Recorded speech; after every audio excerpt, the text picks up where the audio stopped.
Okay, so good morning, everybody. Good morning, Freedom Team. If you are a guest with us, Jonathan, good to see you. I see you on here. We got some guests every week. We have guests in here. It's great to have you here. Our Tuesday mastermind. So this week, guys, we always bring somebody in. A lot of times we'll bring somebody in that's just kind of an expert in different areas, whatever. Don could probably be an expert in multiple areas because he's done this a long, long time. So been in the business, what, over 20 years, Don, right? I think 20 some years now. That would be being kind. I'm thinking I might be pushing 34. Oh, well, okay, there you go. Long, Yes, long, actually long. 1990 was my first full year as a practicing realtor. Closed 51 deals that year and at Remax. And that was uh that was awesome. 2000, I joined Keller Williams as a team leader, built what became at one point the most profitable Keller Williams in the country. And then I think I'm the only person in their company's history that successfully built 10 of their franchises from the ground up.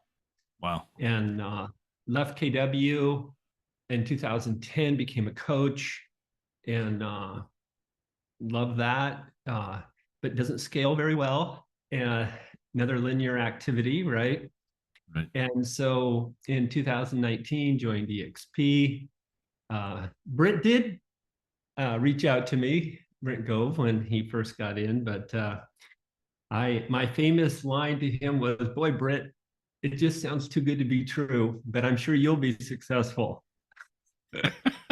And he reminds me of that often, and it probably is costing me about $100,000 a month in delaying my decision. Yeah, I hear But you. c'est la vie. And finally, I came to my senses and been fortunate to be able to build a nice organization at EXP now, well over 1,000 agents in 34 states and 4 countries, and Very good. having a good time. Yeah, that's awesome. Well, we Yeah. appreciate being here. I know there's a ton of things that you could share with us. We're talking about professional referrals.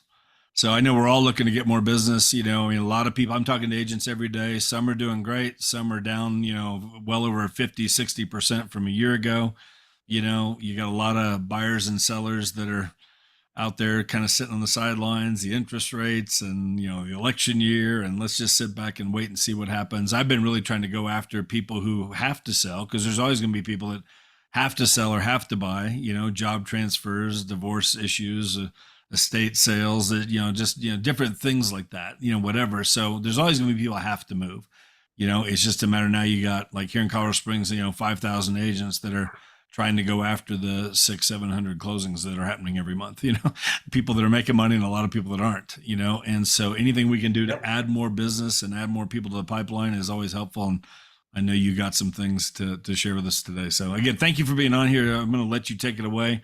You can share your screen if you like, and we'll work our way through this. Now, however you want to run it, Don, if you want to, we can put questions in the chat. If you want to pause along the way and ask questions, we can do all the questions at the end. Yeah, Anything like that, whatever is comfortable for I you. think it would be really nice to have people put questions in the chat, and really, obviously, when you're talking to a group like this, it's always nice to be able to get some engagement, um, and I remind my folks that we are judged by the quality of questions that we ask. So I'll think higher of you if you ask a great question.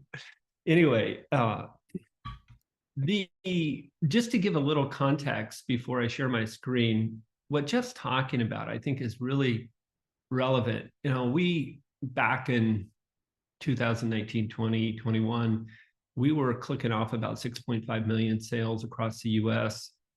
That was, of course, then roughly 13 million transactions. And that was an incredibly hot market, right? We had tremendous appreciation with record low interest rates. What more could you ask for, right? And of course, now we have not record unaffordability. When the interest rates were 18% in 1981, it was tougher from an affordability perspective. But other than that, it's pretty tough. And so, to Jeff's point, you want to be seeking people that are going to move regardless of our interest rate environment.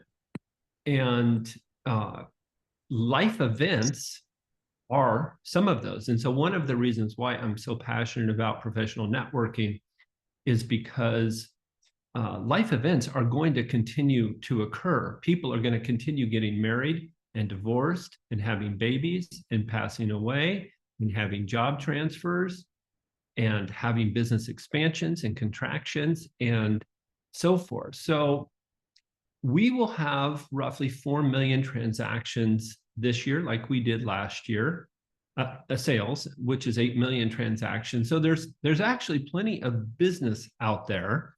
Of course, the key is to get more than your fair share. And of course, when I say fair, I mean, let's have you get your share that you deserve based on the activities that you engage in. And there's certainly plenty of things that you can do. You know, one of the things that I would say I consider as a foundation for every realtor's business is their personal database. And that is, you know, so when I'm coaching somebody, I'll encourage them to get up to 300 people. People for whom they are a real estate resource to become their realtor of choice. Okay, that's worth writing down. I'm going to be a real estate resource and the realtor of choice for 300 people. And the reason why I use that particular number is because I view a quarter of a year in 60 working days, and I can personally contact those 300 people by reaching out to 5 of them a day. Okay, I won't actually contact each 5 because only 1 or 2 will pick up the phone, right? But I can leave messages for the others, letting them know that I'm thinking of them and making sure that they know I'm here and of service to them, right? And I, you know, train on a variety of calls, whether do they need a painter, plumber, roofer, landscaper, which if they own a home, they pretty much always do.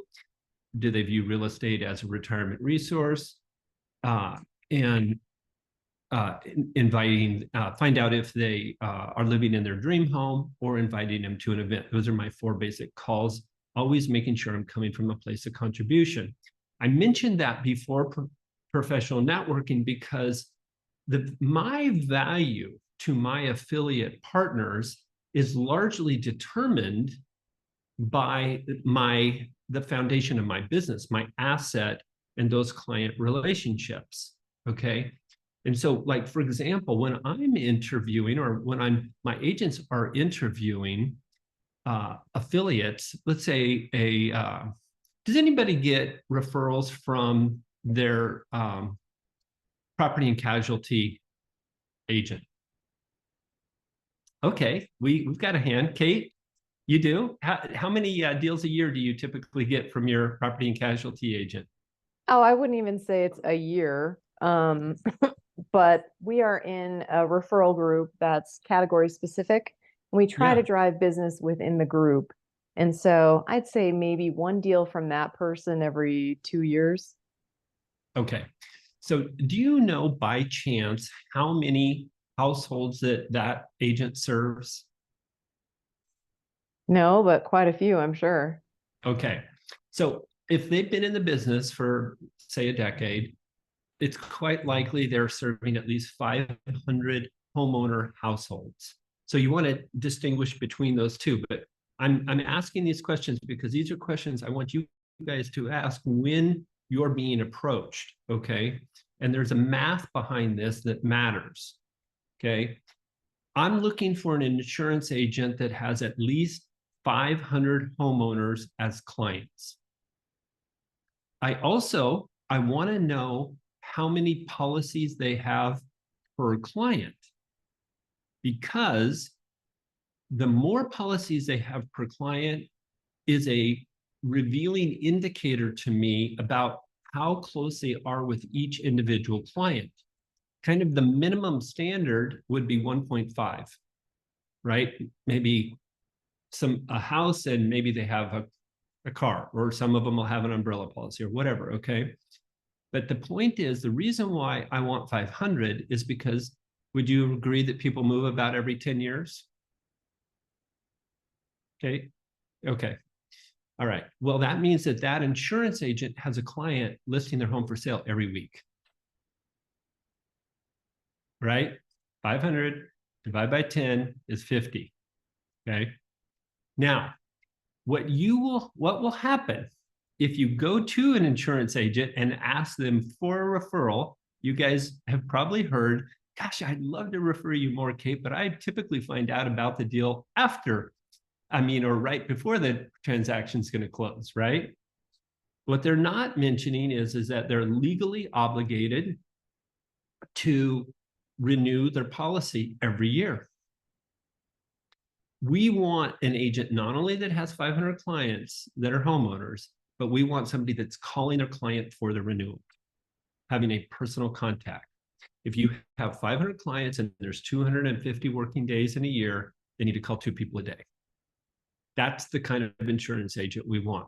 Now, Farmers, for example, teaches their agents to ask, to upsell them other policies, right? Get that number from 1.5 to 2, right? That would get their book of business from 750 policies to 1,000, right?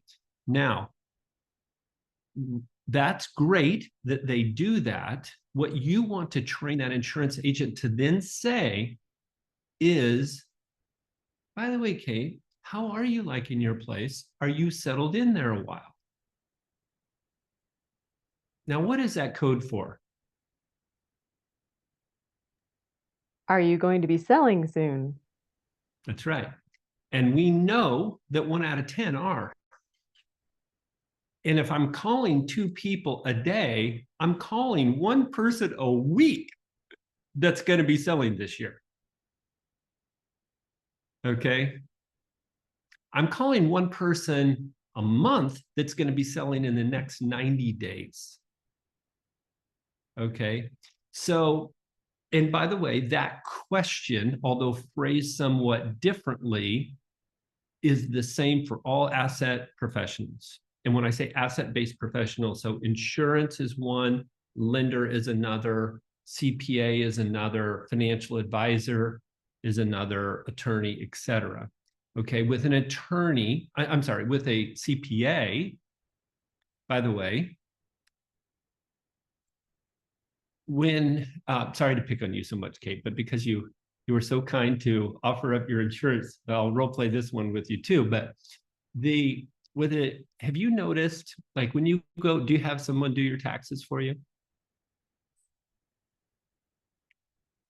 I do, yeah.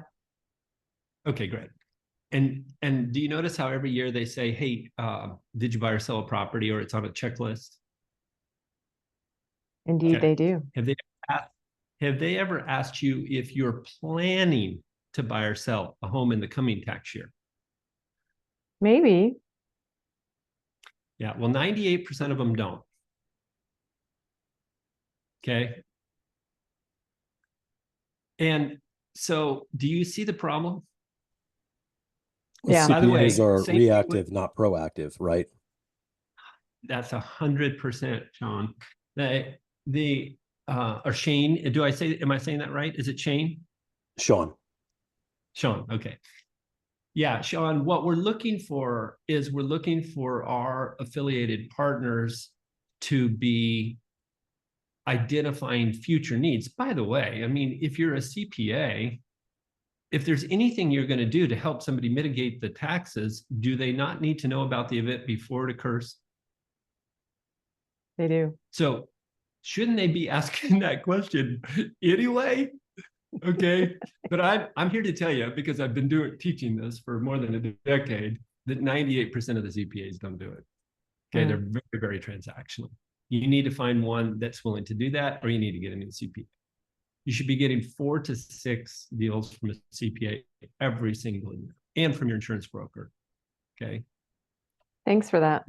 Yeah. And here's the thing. They can't guarantee you that they're going to refer you, but they can guarantee you that they would ask the question. Okay.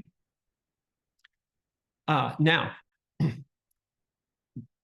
before I share my screen, just one more little tip on the vendor side, because that's the question, right? Which is, are you going to buy or sell the coming year? Phrased slightly differently for the insurance versus a CPA. But on the vendor side, which is when I say vendor, I want you guys to put in the chat, what does somebody do to their home right before they prepare it for market? They paint it. They what else? Or you can spout it off. Flooring, Plumbing. New carpet. deep clean. Yep. That's right. They deep clean, they hire a handyman, they trim the trees, they landscape. If they're in like Florida or a state that has a lot of pools, they'll resurface the pool. Okay, these are what I call trigger events for listing a home. Okay, do you know that when someone is painting the exterior of the home, more than 25% of the time it's being prepared for sale? Like if you're driving through a neighborhood and you see a home being painted, hit the brakes, okay? And go up and ask, hey, what's going on? You know, you guys got plans to make a move, right? Because there's only 3 reasons people paint a home. They're preparing it for sale, there's deferred maintenance, or they just bought it and they're fixing it up. Okay. All right. Any idea how many people a painter paints homes for in a month? It's about 4 to 5 for a decent painter. Okay. So if a painter is painting a home 25% of the time that's going on the market, do you see how a painter is painting a home every single month that's being prepared for sale? Now, some of them already have a realtor, okay, of course. But if you're not getting 3 to 4 listings a year from your painter, you need a new painter. Okay, now, how do you get the painter to do it? You have them say, by the way, Sean, may I ask what has prompted you to paint your home? You know, because if you're going to be selling in the near future, we'll use a quality paint, but maybe not the most expensive. And we're going to do a great job, but maybe not go to the same time and detail as if you tell me you're going to be here for 10 years. Okay. So what that's going to do is bubble up that listing opportunity. Now, when they say, yeah, actually, we're moving to San Diego, your painter is then trained to say, well, that's great. Painting is certainly a good thing to do.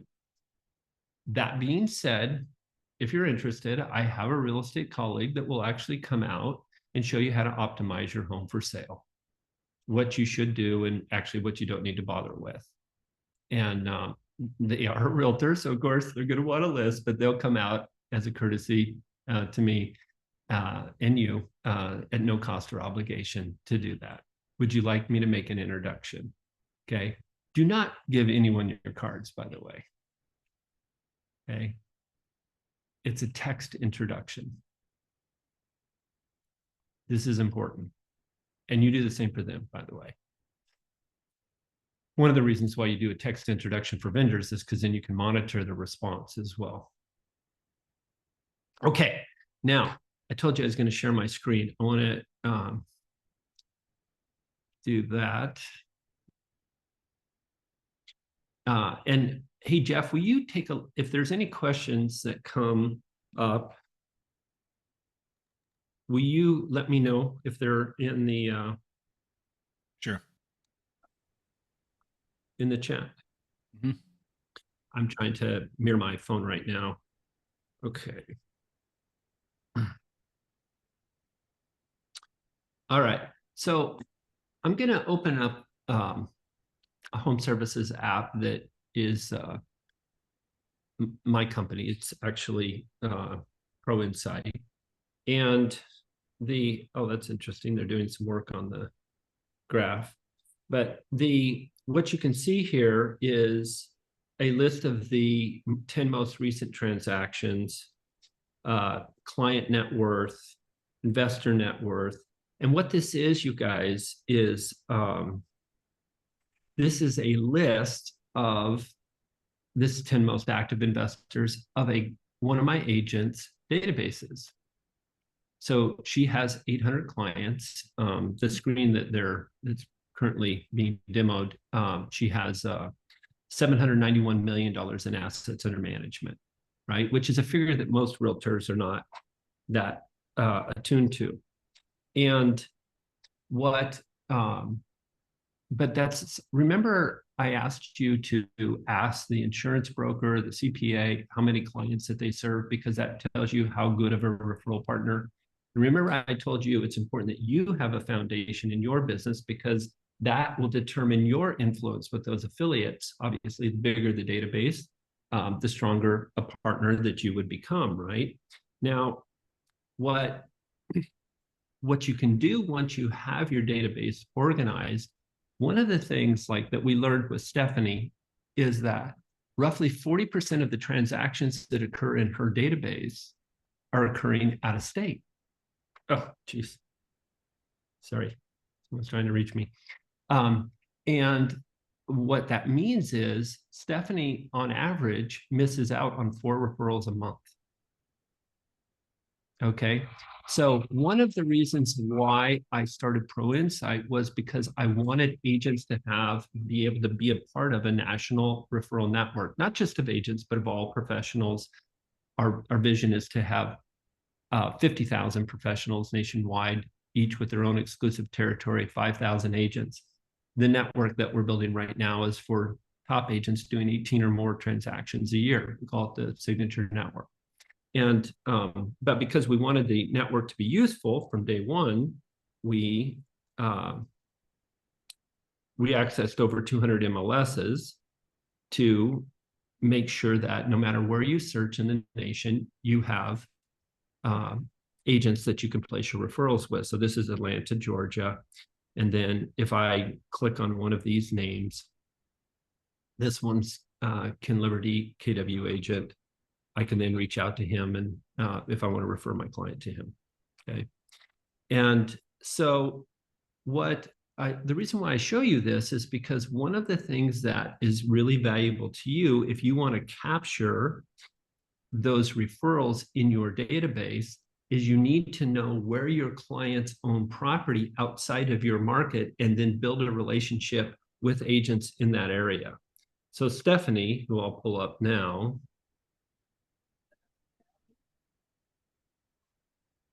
is in Oregon City, Oregon. And remember, she's the one that has roughly 4 transactions a month occurring outside of her market area, right? And here's her profile and so forth, okay? And so in what the strategy here is that you would build relationships with agents where your clients own properties or have relocated to, right? And some of them have already established new relationships. If they are, and they're 9s or 10s, those are people you probably want to meet. If not, you can introduce them to somebody perhaps that you know or is in the Pro Insight network. But the point is what we're trying to do is we want to capture this referral income. In Stephanie's case, it's a $10,000 monthly opportunity. Okay, now she does really well already. She does 53 deals personally, 93 on her team. But you know, another $10,000 a month in referral income wouldn't be chump change even to her. Okay, and it also is an opportunity for you to practice attraction. In other words, like, I don't know if you guys are familiar with Shireen Duncan, but she's out of Oahu, and she's built an organization at EXP of over 600 agents. And one of her practices is to refer to agents at independent brokerages, and then she engages with them, and she doesn't put any obligation on them to take the referral other than, would you just be willing to take a look at the model? And if they do, she just mentions once the client is active or it goes pending that, hey, if you do decide to join me, I'll waive the referral. Well, she's built an organization of over 600 people because of that. Okay. Now, I opened up this call by saying the foundation of your business is having at least 300 people for whom you are a real estate resource to become their realtor of choice, right? And I encourage you to do that because people move every 10 years. Can anybody guess how frequently agents move in years from brokerage to brokerage? 3 years? 4. Kelly, 4? That may be true. And by the way, I think the lower end agents who don't want to accept personal responsibility for themselves tend to move a little more frequently. The agent we're looking to be in business with a little less, but let's use 5 as our number, okay? Because I want to keep my math easy. All right. So if I were to do the same thing, if I were to build relationships with agents in all the markets where my clients now live or own income property, and then I also went to Google and said, hey, what are the top relo markets to my market? They'll tell you, or go to ChatGPT, okay? Actually, Google's better for this particular purpose, right? And then build relationships in those markets. And then fill it in what you think would be logical. But just imagine that if you're, like when I'm coaching somebody, I'll say, I want you to dedicate 1 hour a day to stay personally in touch with your sphere of influence. And if you said, well, I'd also like to be able to one day have a 6-figure recurring income from attracting and building a sales organization on the EXP platform, well, then I'm saying do exactly the same thing. Get yourself up to 300 agents nationwide and have that agent ideally be just 1 click above you in production. Like, so if you're doing 1 deal a month, have them be doing 2. If you're doing 2, have them be doing 3. Okay. And this is ideal. It doesn't have to be exact. Okay. But that app, which you can download for free in the App Store, either on Google Play or Apple, every city in the nation, you'll see top producers there from all different brokerages. Okay. And so what you want to do, though, is you want to stay in touch with them every 90 days, 5 calls a day. Remember, you're going to talk to one of them, share best practices, talk about your client if that is what made the connection. And you realize that 60 of them are moving every year, whether you like it or not. That's 5 a month, guys. Okay. Now, if an agent is if you are staying in touch with that agent personally and sharing best practices and connecting them to resources that could be helpful to them, do you think there's a chance that you might be able to influence one of those 5 moves every month to join you? Right? I think so. Okay. How many people do you think today have put an icon in their front line at EXP every month for a year? There is no one that has ever done it. Okay. Plenty of people have recruited 1 a month, including myself. All right. But not icons every month. Okay. And in this world, you know how A's will attract A's and B's will attract B's and C's, et cetera, right? The point is, if you laid a foundation of icon agents, and by the way, this is not a tough sell. If they're an icon level agent, they get up to their entire cap back in stock every year. Okay. They're basically working for $5,000 in transaction fees. I mean, we literally say that if they are an icon level producer and not at EXP, they're literally committing financial malpractice on their family. Okay. So they ought to be with us right now, right? Anyway, but if you build a relationship with 300 of those folks nationwide, by the way, the average one refers 6 clients a year. So that means 300 icons are going to refer 1,800 clients a year. Now, if you have identified the ones that are in markets where your clients own, the top relo markets to you, do you think it's reasonable that 1% of those 1,800 referrals will come to you. That's 18 transactions a year, guys. Okay, just from that one strategy. I don't know what your average sales price is, but if it's 400,000 and you're making $10,000 a deal, it's $180,000. So you can build yourself at least a six-figure income in relocation referrals while you are laying the foundation to attract one icon a month, which I can guarantee you, if you do that for even just 1 year, let alone 2 or 3, that eventually will lead to a six-figure recurring income. All right, guys. Well, that's what I've got. At this point, you're going to have to ask questions if you want any more engagement. Jeff, was that what you were looking for? No, it's great stuff. I think there's, real quick, Kathy asked, and I was going to ask you too, what's the name of that app, Don? Pro Insight Network. Yeah. Pro Insight Network. Yeah. Okay. You can get that in the Apple Store or Google Play. Okay. Yeah. And if you are doing over 18 transactions a year, reach out to me, and because you might want to be a member of that. I'll put my contact in the profile in there. Yeah, for sure. Good stuff. Guys, who's got a question? Let's do some Q&A here a little bit, okay? Yeah. And talk about this. There's a lot to talk about. I mean, you think about all the different referral partners you could have out there. You know, one of the things that I've told new agents, Don, and you know, like just with brand new agents sometimes and help them get started is like, talk to agents in your office or like with us at EXP, like, in your local market, like, who's your go-to painter, who's your go-to landscaper, who's your go-to electrician, whatever, and go meet them for coffee, and buy them a coffee. Hey, I'm brand new in the business and I'd love to I'm building up my network of people that as I'm going to be selling homes, and, I'd love to just, buy you a coffee for 20 minutes just to introduce myself and, whatever, and start building that rapport and that relationship with those people. And that's just a great way to get started, but all of us could add to that, in terms of what we do.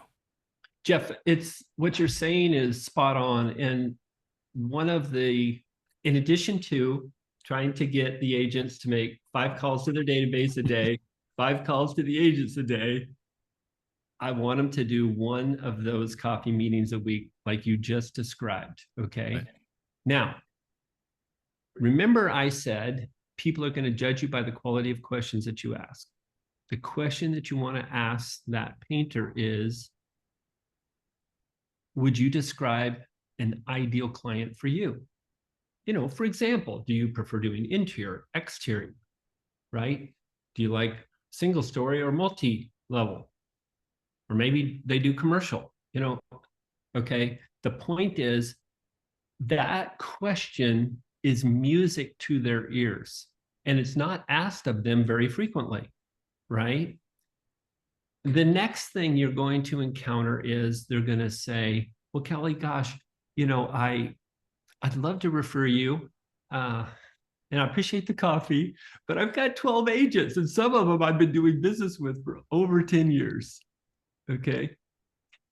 So Kelly, tell me, what market are you in? Colorado Springs. Okay. All right. And so what you want to then ask is you say, well, I presume that you do business, you paint homes over a pretty wide swath. Maybe they go up to Castle Rock and they're out to Pueblo and all that. But what you want to ask is there any reason why you couldn't refer me in Colorado Springs? Like, is your sister a realtor? Your mom, your wife in Colorado Springs, right? Okay. And so what you want to do is you want to help them. You want to say, well, tell you what, and ideally, by the way, you want to have a painter that's based out of Colorado Springs, because that's where they're predominantly going to have referrals. Okay. But what you want to say is you say, well, what about if you refer to me the people that are selling homes in Colorado Springs, and you refer to somebody else in Pueblo, somebody else in Castle Rock, somebody else in, I don't know all the towns in your market, but you get the idea. Okay. And so, or, or how about, I don't know how many zip codes there are in Colorado Springs, but maybe you have a farm area. And how about if you just said, well, how about just my zip code? Can you do that? Okay, now here's the thing. It's okay that they have 12 other agents. And by the way, if you really want to endear yourself to that painter, Kelly, there isn't anybody that has introduced that painter to a realtor in Pueblo, in Castle Rock. You probably know realtors in those areas, right? Do they have a painter that asks, may I ask what prompted you to paint your home? Probably not. Okay. You're going to train this painter to be the perfect painter partner for a realtor. Okay. And then you go create that connection. Okay. I was facilitating a mastermind one time. To get in this mastermind, these guys had to be earning over $250,000, and they all were. And we had 12 of us in it. And I went around the room. I asked, okay, what's an ideal client for you? To whom do you refer the most? Where do you get the most referrals? We get to the financial advisor, and the guy says, well, I've referred my CPA over 300 times. And granted, this was over 20 years, okay? In fact, he had referred him so much, the CPA said actually at one point, I can't take any more clients. So he had to go actually even get another CPA. And I went to this guy, his name's Ken, and I was just sort of fascinated by this. Because, we're in this room of really everyone is successful, but suddenly do you see how everyone wants to be Ken's best friend now? Right? I also asked him, well, how many lender referrals do you give in a year? This is not a realtor. This is a financial advisor. Okay. 15 to somebody at Chase. Okay. 15 a year. Now, my question to you is that CPA going to ask the question, are you going to buy or sell a property in the next tax year if you were the one that introduced him to Ken that got him 300 referrals? Okay. That's how you differentiate. Because you might be saying, well, gosh, Don, this painter is probably painting homes for people that are doing like 2-3 deals a month, and I'm only doing one. Okay. Well, let me tell you, you can go right to the front of the line by just playing connector. Does that make sense? Okay. So, in other words, ask the right questions of the affiliate, take them to coffee, like Jeff said, determine how many people they're serving. Like you might be brand new in a market, and let's say you're brand new in Colorado Springs, for example, but you build a team of 10 professionals that have an average of 10 years, and you are the exclusive realtor in that group. That's over 100 years of combined experience serving Colorado Springs. Okay. We don't need to broadcast that you've only been in the business 1 month. Okay. Because you're surrounded by a team of 100 years of trusted relationships, right? Okay. That's what we're looking for. And I'll close up by saying that specifically focus, like I've said, choose partners, reload partners that are in areas where you have clients. Okay.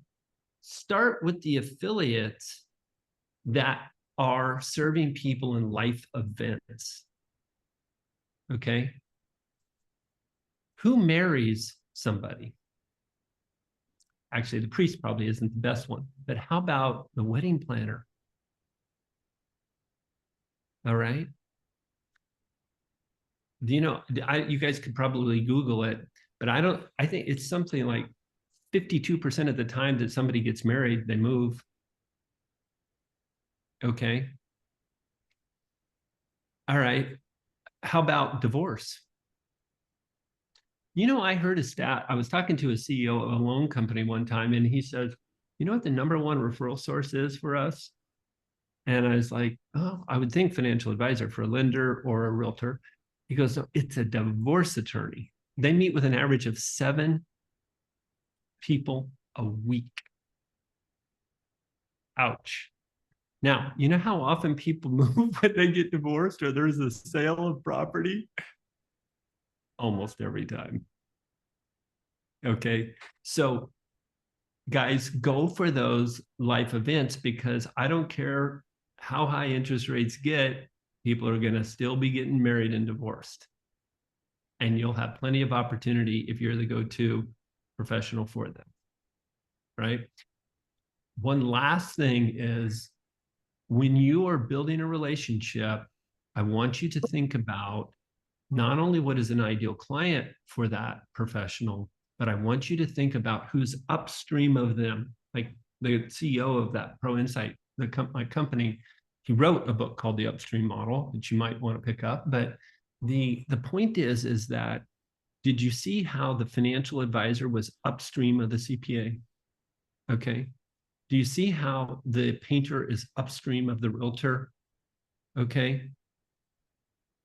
And do you see how the insurance person thinks of the realtor as being upstream of them?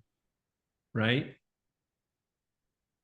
So at any rate, by the way, someone put in birthing centers, the doctor, it's all true. Doulas, like my wife had 2 home births, so we had a doula working with us, right? When you have a kid, your home gets bigger. Sometimes you need another bedroom, right? All right. Did you, how long is this supposed to go, Jeff? I mean, because I can keep rattling on if there's questions, but I don't want to be holding you guys unnecessarily. No, we're good. We normally go for an hour. We got another 10 yeah. minutes Well, here. we got So, a few more we minutes have in. time. Yeah. Then, one of the things, Don, just if I could Yeah. throw out, because I think what it gets me thinking too is, like, as you again be thinking of ways, if again, like, how can I help this person as well? Here's this referral partner now, like, I don't want to just take business from that, because that's the problem with, how many lenders want to take me to coffee and they just want my business, but they never give anything back. And it can make me crazy. I've got a couple lenders that have really worked well for me over the 20 years I've been in the business, where, we do become partners in that sense. We're helping each other, which is so good. But there's so many that just want to, come on, give me. And I want to be a referral partner to a landscaper, to a plumber. These are like, you're my go-to guy. Like, I'm going to be sending them business. Now, the other thing I think about too, Don, is like, how can I, like, right now, everybody's wondering about the market. Everybody wants to, it's just the topic. I mean, anybody I meet, what do you do? I'm a realtor. Oh, well, how's the market? That's the first question that everybody asks. And I think about just ways to, like, even like with my painter, like, let me put them into my database, and once a month or every 2 weeks or whatever I'm doing, send them a quick update on the market, like I do with everybody else that's in my database. Keep my name in front of them. By the way, one of our members in Pro Insight, she hosts a affiliate appreciation event every year, right? Yeah. And when she closes a transaction on Facebook, she does a little congratulations to the buyers, and then she lists every vendor with a link to their company in the Facebook post that helped contribute to that transaction. That's right? awesome. It really is. Okay, but Jeff, if I'm a respectable lender, and I got to guess, do you practice real estate now? Myself? Yeah. Yeah. My wife and I. Yeah. All right. So I have to imagine that you have a designated lender, probably 2 go-to lenders right now. Okay. All right. But if I came to you and I said, hey, Jeff, I know you're a very successful agent in our community, and yet I can imagine, given the market conditions, that you might be open to more business. Could you handle another deal a month? You'd probably say yes. And then you'd be like, well, yeah, but Don, I've already got 2 lenders, and I'd say, no problem, Jeff. I'm not looking to disrupt that business at all.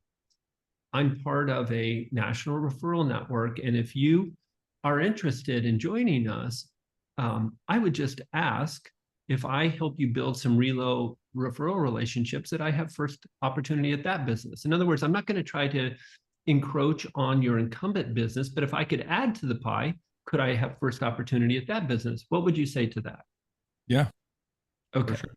All right. So you guys, when a lender approaches you, say to them, I'll tell you what, here's the top 24 relo markets to me. Okay. And some of them are where my clients are right now. What I will do is I will give you first crack at any business that comes from that. If you do this, you reach out into a top agent into that market and you see if they want to join the network. And by the way, they'll probably get up to 6 deals a year, but probably at least 2 in the next 12 months from being in this network. Okay. So if you, and you're going to, by the way, to get one person to be part of it, you're probably going to have to call 5 a day. So you're calling 5 agents a day for the next month. You're going to add 24 relo agents into the network. Those agents are going to do 48 deals, and they will have all said, like Jeff just did, that they're going to give you first crack at that business, but you're only going to win half of it.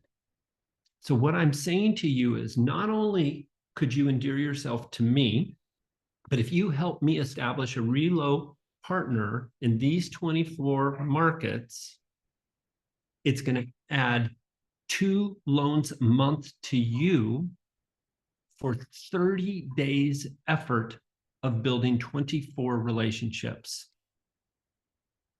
Okay. Bam. All right. So now, instead of having that be an annoyance when that lender calls you to try to get your business, just say, hey, yes, I would be happy to do business with you on this basis. And incidentally, if you dramatically outperform one of my incumbent lenders, then I'll also give you a crack at that business as well. But I can't make that promise today. Okay. For reference for you guys, the average lender is doing 0.9 loans a month right now. You just gave them a strategy to add 2 loans a month for picking up the phone for 1 hour a day for the next 30 days. I mean, seriously? Okay. It would triple their business, the average loan officer. Okay. So, yes, you want, like Jeff said, you want to be thinking about how you can be a valuable partner. You want to be thinking about how you can be a connector, right? As a matter of fact, now that you've attended this talk today, every time you meet a vendor, I want you to think about, okay, well, who's upstream of them and who is downstream? Okay. In other words, who could I introduce to them that's upstream of them? Like, who's upstream of a painter? Anybody know?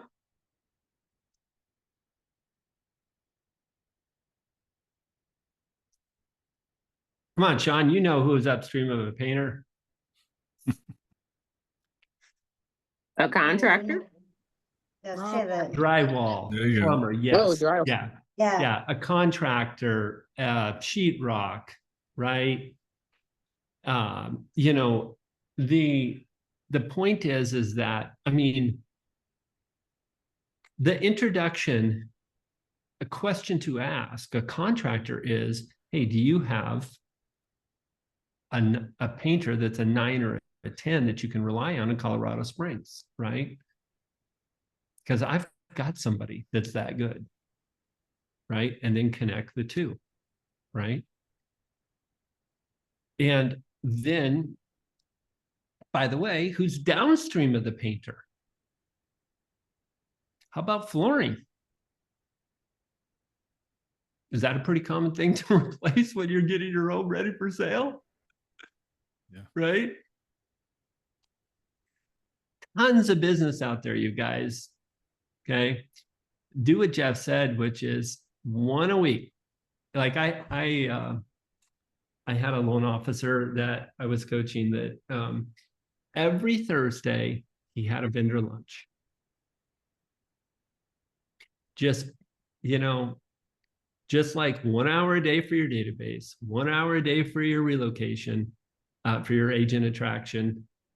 It's 1 hour a week for vendor relations. Take them to coffee. Good. Cool. Really good. Any other questions in the chat there before we wrap up? None in the chat, I don't think, unless somebody has one. Who has anybody before we wrap things up? Questions, comments, thoughts? Just getting you thinking. Hopefully, it's getting you thinking a little bit. Okay. There's business out there, and They people got aren't enough getting it. information today to add 1 deal a month. Anybody? 100%. All right, Yeah. I see a couple thumbs up. Okay, good. All right. That's my thing. It's like 1 apple a day or 1 deal a month. That'll get us there. Definitely. All right, you guys. Well, I really appreciate you having me. And Don, thank you. Really appreciate it. I know you're So- busy. You just got back from Europe. How was your trip? Was it good? It was amazing. My son and I traveled by train. We visited some colleges in the Netherlands, one of which he's going to attend, and then we visited some family in Brussels. And my other son lives in Barcelona, so we kind of looked at the map and we're like, so we went to Paris and then we went to Geneva, and Wow. it was and he arranged all of the accommodations for us. Of course, I paid, but anyway, it was a great father-son trip. Awesome. Thanks. Yeah, definitely. Well, Don, we appreciate being on here, guys. Yeah, we'll be back next Tuesday, every Tuesday. Just a reminder, if you haven't been on with us yet, Wednesdays are really getting good. We're doing just an open mastermind collaboration every Wednesday. Great place to meet other agents, but just, you never know where that's going to go. Anything you guys want to talk about, we're back here tomorrow, same time, same Zoom link. Come in and join us there and participate in that. You're all welcome. And just a great way just to dive into this. We'll probably talk more about this tomorrow, see what kind of thoughts people have, but we'll dig into whatever you guys want to talk about. So that's every Wednesday, a new thing we're doing here at Freedom Team. So guys, appreciate y'all being on. Yeah, go ahead, Don. I was just going to say, if you want, you can come as my guest. I'm going to put every Thursday. Okay. We do, Pro Insight does a Zoom training at networkcoaching.live. I just put it in the chat. Okay. Thursday at 10 a.m. Pacific. You're welcome to log in and you'll learn more about professional networking. There's no cost or anything. And we typically have a couple dozen folks that are on there, and they're our average agent in the network right now closed 37.2 deals last year. So in this environment, that's not too shabby. Yeah, no So kidding. in other words, you'll be among good, really great folks. And about 40% are other professionals, non-realtor, financial advisors, attorneys, et cetera. So anyway, you're welcome to come on Thursday. I hope you have a great mastermind tomorrow, and I wish you a great day. Thank you. Thank you, Don. Thanks, everybody. Thanks. Guys, we'll see a lot of you tomorrow. Okay. Take care. Have a good day. Call us if you need us. Bye. We're here to help. Okay. We'll see you.